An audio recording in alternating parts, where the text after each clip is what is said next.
Hey, what's up guys? Today we're gonna do a Trach Care video tutorial. I'm still a student, but let's see what's gonna happen. This is what I learned so far. So I'm gonna check the indications, and you see the monitor. Let's pretend that mechanical ventilator is an indication that the patient has secretion buildup or mucus plug. Okay, so go in, get your stuff. Make sure you have your extra cannulas, obturator, inner cannula, the right size. You can see it, the inner diameter and the outer diameter. Okay, should be able to know that. And then when you're opening this, let's say wash your hands and tell the patient what you're gonna do. Wash your hands, gloves, or not. And make sure when you open this, be careful, don't touch this inside. Or I guess you can just do that. And make sure it's sterile. Okay. Let's see if I could do this right. Uh-oh. I can't find my thumb. Oh, there you go. Found it.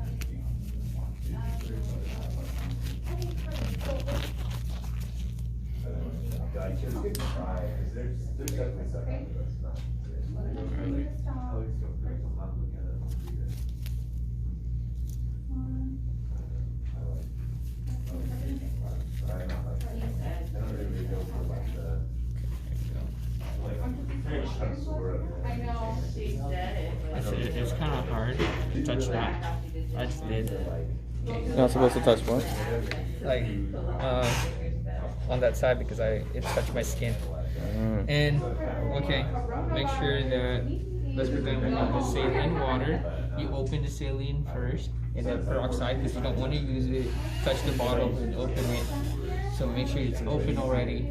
You can completely open it, take off the cap, but so you can choose which hand we want to contaminate because it has to be sterile. So I'm choosing my dominant hand. So what we're gonna do is take this. So this is still sterile. Okay, we're gonna use that. Push that around. We have the gauze, so we can use this to clean the stoma later. And this is the gauze to change for some stoma of the patient. And just in case we need to suction, so make sure we get ready the suction equipment and everything if we need to suction the patient. And this, I forgot what's it called, but it's like a bib for the patient. Alright. And then, oh, you know what? That's my mistake. I touched the patient kind of with this, but anyways, these are still sterile. We can use what this. Are those for? So this one is you can use this to clean. We use this to clean the inner cannula. I'll show you in a little bit. And this one, this Q-tips. I don't know what it's called. You can use that for the stoma. And this one you can dry off the inner cannula.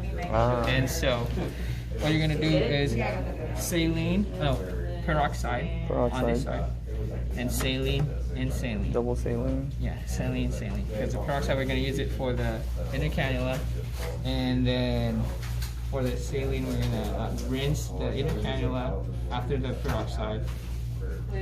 Put it on saline. So and peroxide to saline. Yeah, and the other saline. So you could use the gauze and this to clean the sides of the patient, right? And then we're just gonna make sure that this other hand is sterile. So we'll just take that off.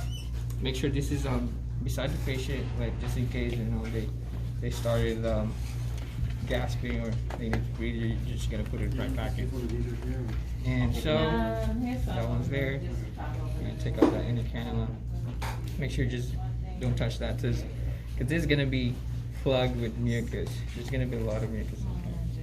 And so we're just gonna throw that in there. The peroxide. Yeah. Like wash it there. Brush it. Brush that. Brush your teeth out, you don't do that. And then nice. Make sure you clean it inside. There you go. And let's pretend it's a little bit clean in there now.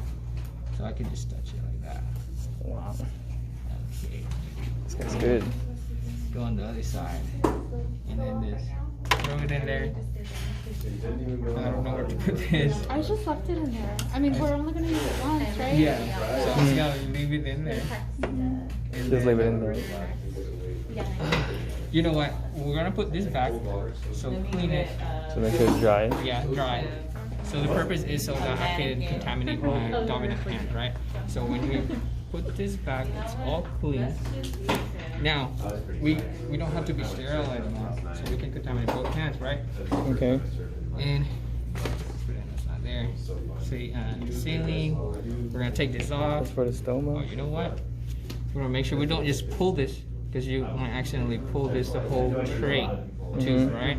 So you want to push have pressure on this side and kind of like What I did is I loosened both sides before you I loosen started. both sides. I think that would be good, I huh? think we could To do that. loosen it?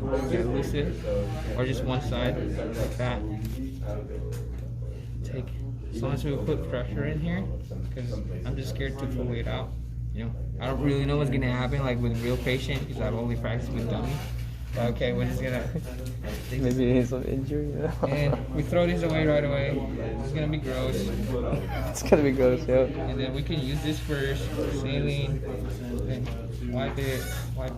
Then when it's clean, a little bit, then we can use this to make sure that as much as you can, but don't go inside, but as much as you can, you clean it up in there.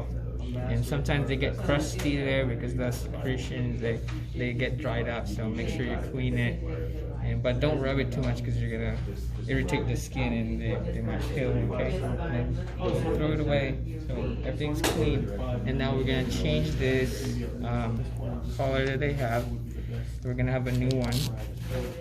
As we're taking it off, make sure you're putting pressure there. You can put the new one, or it's up to you. It depends on how you're gonna do it.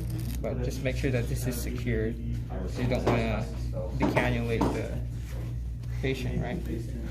Let's say this Well, is. with this particular one, I don't think it'll pop out, right? Because it has the click in it. We're worried about the whole Yeah, the thing whole coming thing. out. Okay. Yeah, so I'm just like holding that plate.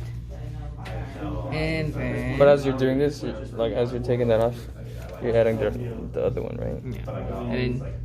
And make sure the patient is comfortable. You can ask the patient, like, how is he doing? Is it, you know, just make rip from the patient, right? And everything's clean. I mean, what do we do if they start coughing as we're doing this? Huh? What do we do if they start coughing as we're doing this? I think when they start coughing, most time when they're in tracheostomy, it's normal for them to cough, but when you see that they're really, you know, coughing like vigorously, maybe we need to suction them because they're coughing, because there's like secretions that's mucus plugging in there and irritation. So everything's in there. Did you want to practice, Jessica? Like practice the auscultations. Have you done any of the checkups? No? Did you want to practice that? Okay. And then notice the color of the patient. All right, and then we're gonna have to Where are our equipment at? You just clip it? yeah, clip it. I Like think it's that, on their next room. and then boom. Probably. Yeah. And That's all it. right. Thanks, you guys. Thanks for watching. Make sure you subscribe.